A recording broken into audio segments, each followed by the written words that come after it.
In this video we're going to have a look at adding water to MC Terrain. Now I'm in a project with MC Terrain and the Invector third person controller character, and I've also left in the trees, rocks and bushes that I used for doing the scenery video. So the first thing we're going to do is have a look. Now we haven't got include water ticked and we haven't got a water prefab included, so let's press play and see what the scene looks like without those in it.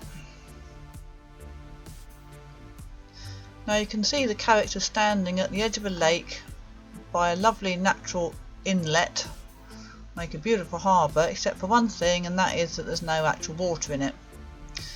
So let's stop the game and see if we can add some water. Now to add water, the first thing we need to do of course is say we're going to include water, and if we've got that checked, then we need to add a water prefab for the game to use.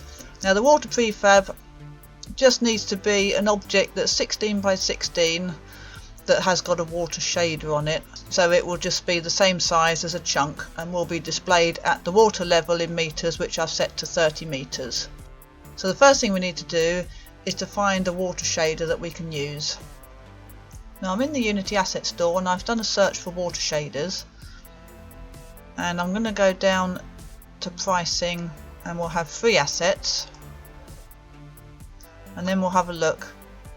Now we're using the standard built-in pipeline, so we need to be mindful that we get a shader that works on that.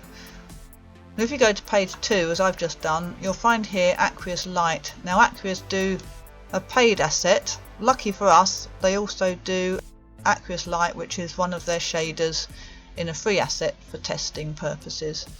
So we'll add that to our assets and have a look at it in Unity.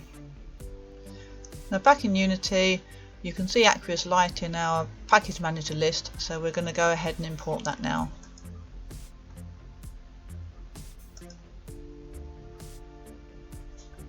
Right, that's imported, so we'll close that. If we scroll up, we've got AQUAS Lite. Now the thing we're interested in are the materials. So if we look in the materials folder, you'll see you've got a water and you've also got a water back face for when the character goes underwater and looking back up again. So we can make use of both of those in our water prefab.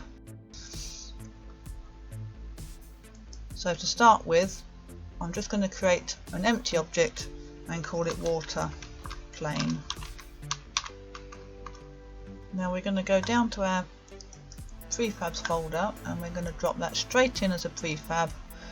Then we can delete the one out of the scene, so we don't want that, and we can just work directly with the prefab here. So we can reset its position and then we can open it and have a look. So inside our prefab, the first thing we're going to do is to add a quad to the water plane object, and we'll call it surface. Now we don't need a collider because it's water that we can move through, so we'll remove that, and we're going to go into materials and add the AQUAS Lite water material to it. Now a quad is only 1 meter by 1 meter and we want 16 by 16, so we're going to scale that up to 16 on the X and 16 on the Y, and we're going to rotate it so it's flat, so we'll rotate it by 90 degrees. So that's the surface of our water. Now we can duplicate that by clicking on it and do Ctrl D, and then we can rename this one to back face, and on this one we'll put the back face material instead, and we want to put it the other way up, so we'll rotate it to -90 degrees, so then if the player's underwater looking up he'll see the material surface. Now if we look at it from the top,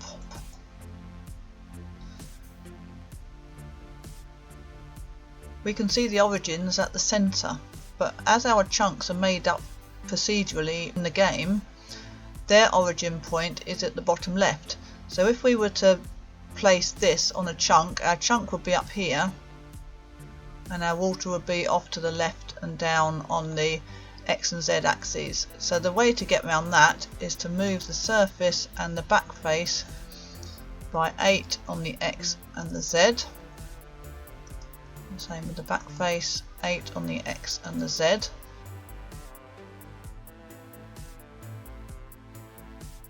So now the bottom left corner of the water plane will match the origin point of the chunk. So if we come out of there and go to Terrain Manager, we can now add our prefab to the game and press play and see what it looks like now.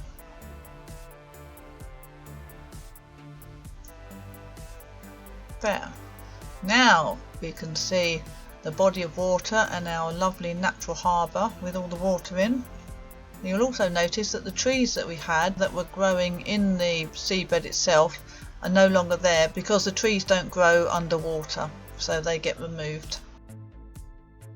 Now obviously you can choose different water shaders for different effects, but I think you'll agree that looks really nice just with that one from the free package. That's it for this video.